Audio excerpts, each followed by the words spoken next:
சென்னை நீலாங்கரை இல்லத்திலிருந்து தற்போது இரண்டாவது நாளாக பட்டினப்பாக்கம் இல்லத்திற்கு விஜய் செல்கிறார்.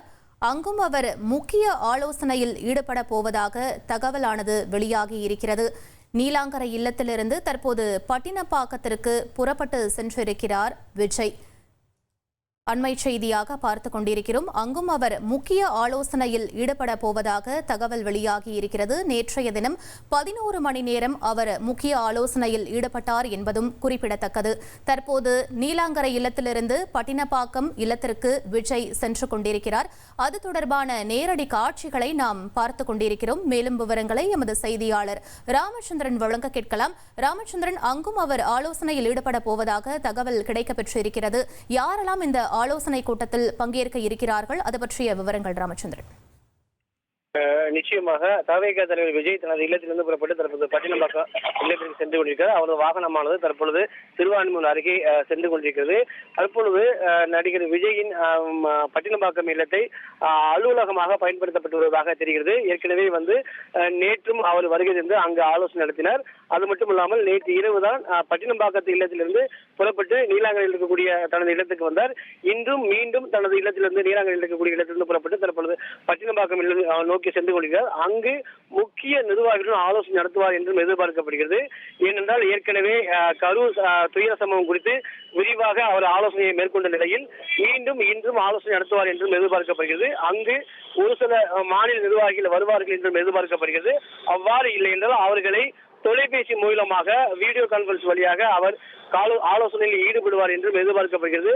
குறிப்பாக முக்கிய நிர்வாகியாக இருக்கக்கூடிய கட்சியின் பொதுச்செயலாளர் திரு புஷி ஆனந்த், அதே போல துணை பொதுச்செயலாளர் இருக்கக்கூடிய நிர்மல்குமார், மேலும் மற்றொரு பொதுச்செயலாளர் இருக்கக்கூடிய ஆதவ அர்ஜுன் உள்ளிட்ட முக்கிய நிர்வாகிகளுடன் ஆலோசனை நடத்துவார் என்றும் எதிர்பார்க்கப்படுகிறது.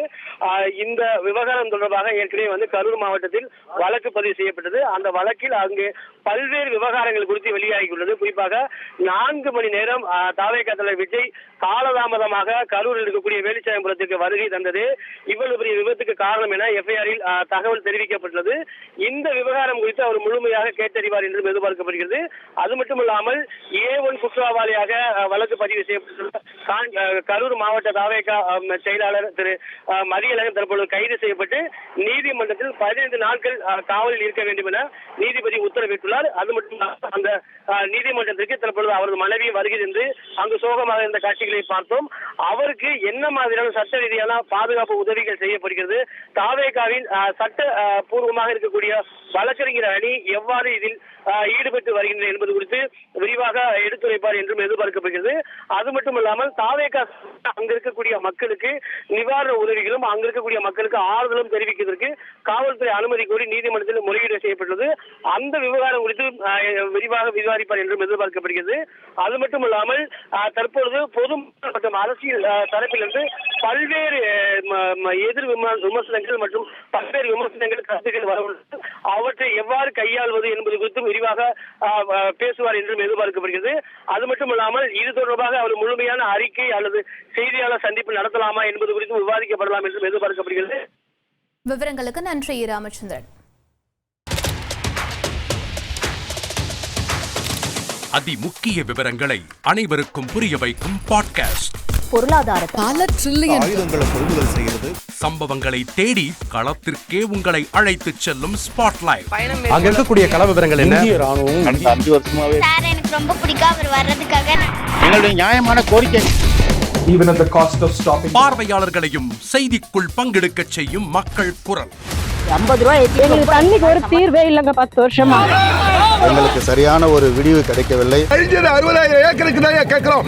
பிச்சை கேக்குறாங்க.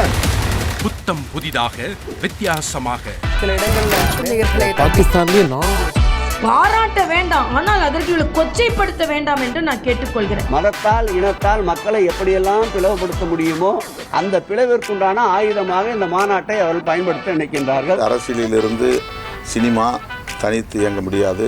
அனைத்தும் உங்களுக்காக. எப்போதும் இணைந்திருங்கள் தந்தி டிவியுடன்.